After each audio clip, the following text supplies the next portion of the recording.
As I started thinking about what makes us who we are, of course, that led me to the whole idea of identity and why we even have identity, and all the aspects of it.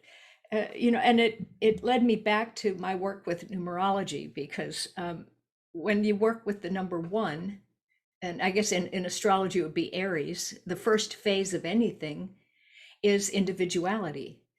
It is that act of being out in spirit in the unified field and then coming in and dropping your frequency and condensing yourself and showing up in the physical world, as a particle, you know. And now you are the microcosm of that macrocosm of that giant universal reality, but squished down into this little personality, which really means personal reality. We have a personal reality that is contains in symbolic form and in microscopic form all the principles of the higher universal one. But while we're in form in the three-dimensional world, having an identity or personality is crucial because it's like the starting point, it's the origin point for being able to create. The actual act of having a personal reality is really like we're a doorway between dimensions. On the front side, we look like we're 3D, and on through the hole, and on the other side, we're out there still in the unified field, and we're rocking in and out through this doorway, through this hole, so that we're accessing, especially during dreams or when we're spaced out, we're accessing stuff from that higher collective consciousness self of us, which is the soul, really.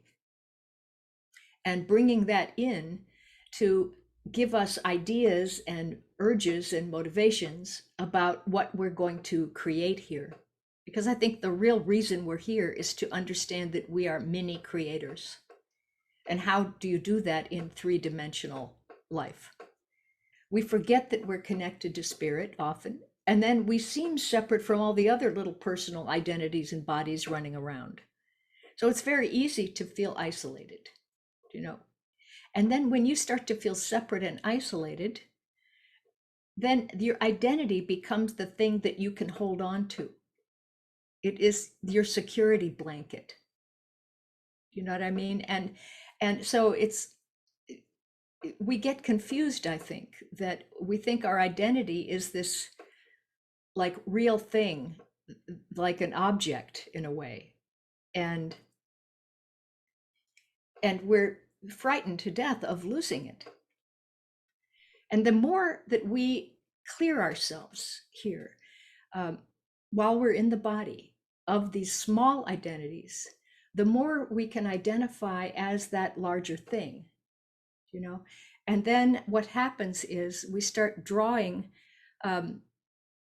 interests, identities, things that we use and play with as identity from the collective consciousness, not just from the all of our past lives or all of our ancestors and the ancestors from our past lives, and and all these other sources, because all the sources are coming from this big collective consciousness, and it's unlimited. You can be anything you want.